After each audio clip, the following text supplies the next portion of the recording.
Welcome to session 2, Prophecy is a Gift. We are talking about building prophetic communities and cultures. You're a huge part of that wherever you're at. And I've got 2 wonderful guests today. As per usual, I have my mom, Pastor Denise Goulet. Yeah. She's amazing. And our friend, her longtime friend. Yeah. She's known me since I my was best friend. an eensy-weensy little boy. 2. That's right, 2 years old. Yeah. Robyn Garcia, she's incredible and amazing. And we're talking about prophecy as a gift. Yeah. And really it's in the context of building relationship and community. Right. So this is this incredible prophetic thing we get to do, hearing from God for ourselves and others. But the effort of this series is really to say, okay, how do you make it a lifestyle? How do you build people with it? And how do you encourage people? How do you make it common language for you? So when we're talking about it as a gift, what does this mean?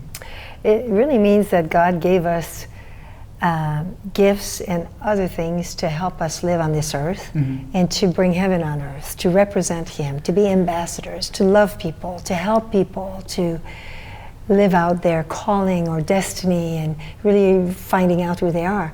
So when Jesus said, hey, stay in Jerusalem because now you know me, but you need my power in order for you to be my witnesses on this earth, so you'll be baptized in the Holy Spirit and with fire. Okay, so that means I'm going to give you something, which is power, and the power means dunamis, that word dunamis, and it's the ability to do miracles. It's the power, the ability to use the gifts. This comes with the Spirit to prophesy, to hear God's voice, and to build people up. So the word, and you see that they speak in other tongues, and when they're baptized. Well, if we were just to speak in tongues when we receive power from the Holy Spirit, because that's where the gift of the Spirit comes from, nobody would understand what God is saying. Do you know what I'm saying? No. So God's like, okay, I'm going to give you the interpretation of tongues, but I'm also going to give you the spirit of the gift of prophecy in others. And the gift, the word gift there means charismata, or charis, or and it means it's something that is given to us. It's a gift. It's a talent. It's a an expression. It's like a present. It's a present. Yeah. That's good. Yeah. It's like when we have our Christmas. It says in Corinthians that you're supposed to desire the spiritual gift. And some people say, "Oh, I just want the giver. I don't want the gift." Well, that's not what you say on Christmas when you were little. Yeah. We had all these gifts under the table, and you didn't say, "Well, I love my parents. That's all I need. Yeah. I don't want the gift." I remember one Christmas I wanted Michael Jordan cologne. And That was big. I've still yet to receive that, so I'm offended. I need to give it to you. Yeah, absolutely. But I think word this gift, is important. yeah.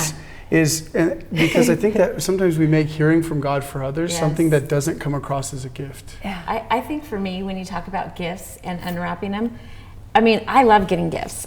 Give me, but I'm not just going to let them sit there. I'm actually going to take it out and I'm going to use it. Yeah. This afternoon, somebody gave me some perfume. And I was like, Michael I like Jordan it. perfume? No. It's Was called, it a good it's one? something, I don't even know what it's called, but I like the smell. And here, let me just give you a little gift. And it was just a little one. And I go, I'm going to use it. Matter of fact, I'm going to use it the next 2 days. And if I really like it, then I'm going to go buy it. Yeah. And so I think sometimes we get gifts you're talking about under the Christmas tree. We don't just let them sit there. God has given us this gift of prophecy. And it's not because I'm a pastor or, it's for everybody. Whether you're rich, poor, young, old, in the church. I think people even out of the church have the gift. Prophecy, the gift is encouraging others. And so we really want to use that gift. No matter where we are. It's not like, it doesn't cost anything. It was given to us free. And so the scriptures say, freely we give, freely we receive, freely give. And so I want to use that gift. I don't want to just hide it. That's right. And so I think it's really important that we understand it's for everybody. Exactly. A gift is for everybody. Yes. And we can all use it. Yeah. So. Because not all are meant to be or designed to be prophets. But all can prophesy. That's right. And I think that's where it becomes cultural and community. Is the goal of it is edification, exhortation, encouragement. So it really speaks to how am I thinking about myself and the people around me, and how am I seeking to partner with them? And I think that if we allow the prophetic voice in our life to really alter the way we relate to ourselves and others, that it actually changes our relationships. Yeah, it does. And I began to ask myself, like, okay, God, what are you saying about me? What are you saying about Robyn? What are you saying about Yeah. Niece? And that thought, if it can define my thoughts for you, will change the way I treat you. Correct. And in that way, I think it is a really profound, it's like a gift to our community, because it changes the tonality of it. Instead of being critical and condemning for that thing that you don't have yet or that you're broken in, that the information and insight becomes an empowerment for me to partner with you in your journey. How have you guys seen the partnership become a gift rather than a curse or a damage in relationship? I think, very often we may come from a family that tends to be critical or negative or whatever. I think we all have experienced that in different seasons in our lives. But just like God, the solution to the people in Israel complaining to Moses, oh, we wish we were still in Egypt, da, da, da, da. And then Moses is like, God, what do I do with these people? He goes, I'm going to take the Spirit on you and put it on your, 70 leaders. And, this is going to help. But we don't know what's going to happen then. But what happened when he took the Spirit that was on Moses, it's kind of funny, he put it on them, they start to prophesy. Why? Because it changes the atmosphere. When you actually hear the voice of courage, the voice of love, the voice of God. And then there was two outside. There was two outside the camp. They were called Medad and Eldad that were prophesying. And then Joshua comes to Moses and says, hey, they're doing it outside of the camp. They weren't chosen. He goes, are you actually asking me to stop them from prophesying? How I wish everyone would prophesy. And their names mean loving and loved one. That was the love of God. That's cool. That was they were influenced by the love of God, that even outside of the camp they started to prophesy to them. Moses says, I wish everyone would prophesy.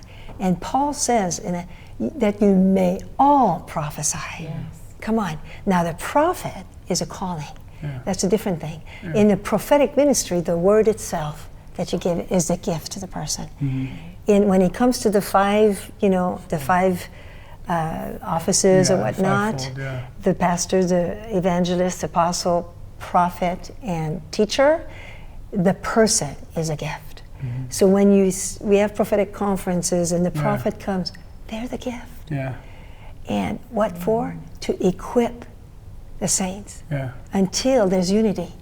Well, we have a long ways to go to see that, so we have a lot of equipping to do. So it totally changes a room, it changes a culture, it changes a family when you begin to understand that God has given us gifts for us to share and to bring courage and encouragement in people's lives. How have you seen the encouragement and the prophecy as a gift? How have you seen that change your approach in important relationships in your life, whether it be family or friends?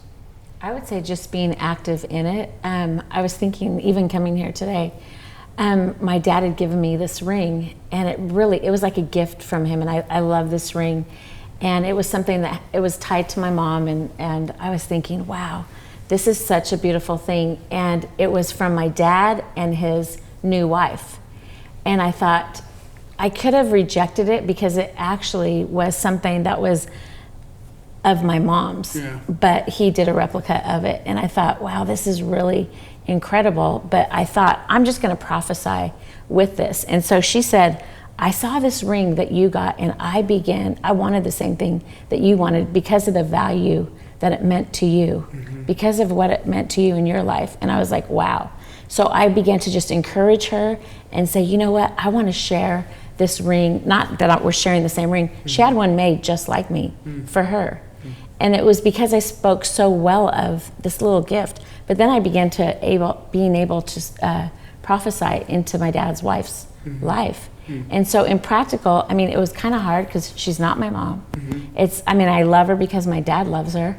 But I was like, wow, I can really use this gift, even when it was a little uncomfortable. And I could have said, why would you pick the same ring that my dad gave to my mom and you want a copy of it? But I was like, oh my gosh, I can see that you love my dad the way my mom loved her. Was that hard? Absolutely. But I saw, I began to look at, her in a different way. And the love that she had for me, and the love that she had for my dad, and the love that she had for us, and even the love that she had for my mom.